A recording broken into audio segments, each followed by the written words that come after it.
what's the best way to protect your wealth right now, and probably what are some of the things we need to look out for going forward as far as growing our wealth and really making the best of this crisis and this wealth transfer that we find ourselves in. Sure, that's a great question, and I like to start with a real quick story.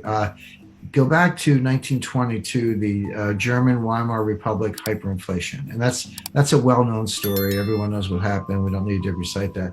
But there was an individual at the time, and his name was Hugo Stinnes, and I talk about this at the end of chapter the end of chapter 5 of my book, The New Great Depression. Hugo Stinnes saw the hyperinflation coming. And he went out and before it hit and borrowed all the Reichsmarks he could. That was the currency at the time.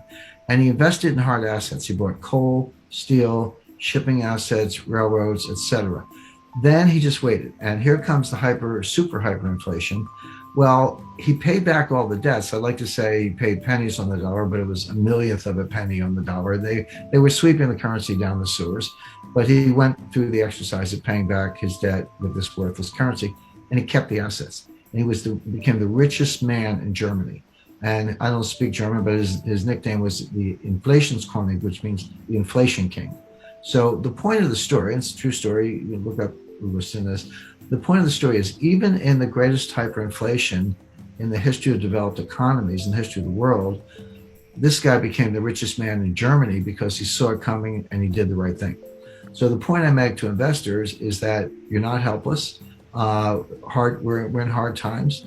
They may get worse in some ways, but you don't have to curl up in the ball. There's always something you can do to go out and at a minimum preserve wealth and even better prosper and make some money.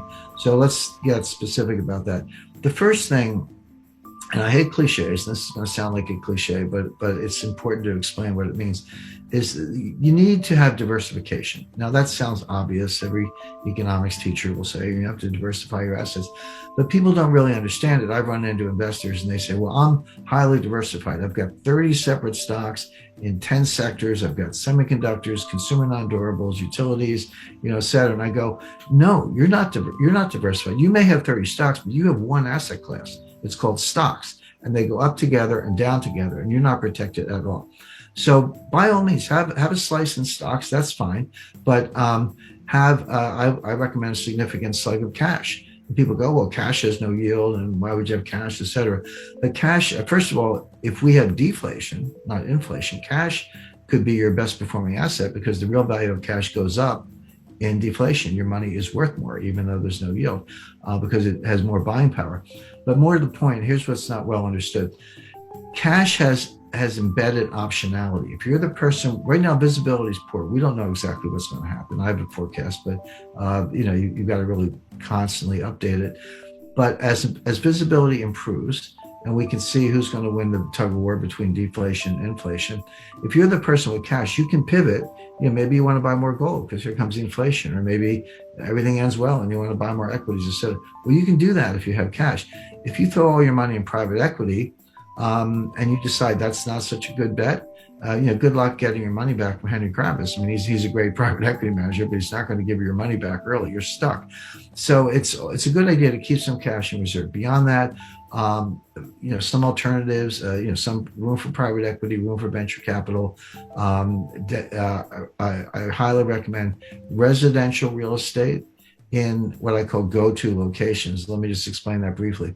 Right now, we're seeing this in the United States, but I don't doubt you're seeing it in Victoria and Melbourne and elsewhere.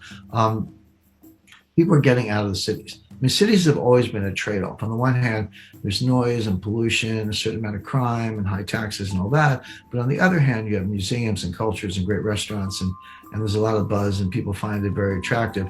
And on balance, people have accepted the trade-off. They'll say, I'll take the excitement of the city despite the inconveniences. And they've always been magnets for talent, lawyers, bankers, artists, writers, other professionals, actors, etc.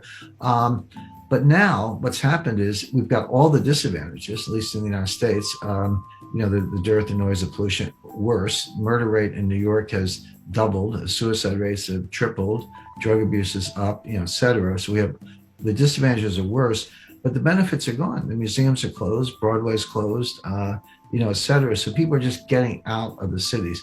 And so residential real estate in places like Los Angeles, New York, San Francisco, Seattle, elsewhere, and I dare say Melbourne, are actually collapsing. But you say, where are they going? In the United States, they're going to Miami, Nashville, Tennessee, Austin, Texas, Boise, Idaho, Phoenix, Scottsdale, and some other kind of magnet cities. So basically, residential real estate in the places where people are going. Miami is red hot right now. Phoenix, red hot. Austin, same thing. So there are good opportunities there. Commercial real estate, forget it. It's nowhere near the bottom. Probably wouldn't even look at it for maybe another year. And then finally, gold. I recommend 10% gold.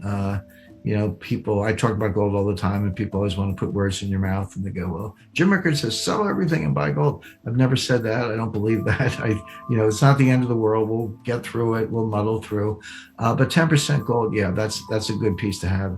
It's your inflation protection, obviously. It's also, if it's physical gold, it's a non-digital asset. If it's gold miners, it's a leverage bet, so you can make even more money. But people don't understand that gold does very well in deflation. In 1929 to 1933, the longest period of sustained deflation in U.S. history, gold went up 75%, from $20 an ounce to $35 an ounce. There's a reason for it. That's going back to what I said earlier. Governments get so desperate in deflation that they devalue the dollar and raise the dollar price of gold to get inflation. So gold ends up being the vehicle to break the back of deflation, which they have to do. So gold does well in just about every state of the world.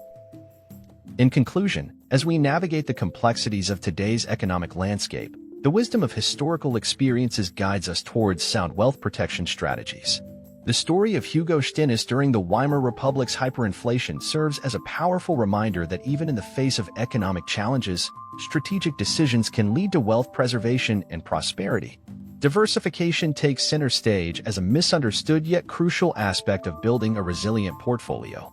Genuine diversification goes beyond superficially spreading investments, and our exploration has shed light on what it truly means to safeguard wealth. The often underestimated role of cash emerges as a key player, offering not only stability during times of deflation but also the flexibility to pivot as economic conditions evolve. Real estate in strategic locations, venture capital, and a calculated allocation to gold round out a comprehensive approach to wealth management. As we confront the uncertainties of the financial landscape, these insights aim to empower investors to make informed decisions, whether they're protecting existing wealth or seeking opportunities for growth. The path forward may be uncertain, but armed with knowledge and a diversified strategy, investors can navigate these waters with confidence and resilience. If you found value in today's insights and strategies for protecting and growing your wealth, don't forget to show your support by giving this video a thumbs up. Your likes and comments are not only appreciated but also contribute to spreading valuable financial knowledge. For more content on navigating the intricate world of finance, wealth management, and economic insights, make sure to subscribe to our channel. By subscribing, you'll stay updated on the latest analyses and strategies to help you make informed decisions in these dynamic times. Thank you for tuning in, and we look forward to having you as part of our growing community. Until next time, stay informed, stay empowered, and stay ahead in your financial journey. Subscribe now for more invaluable content, and I'll see you in the next video.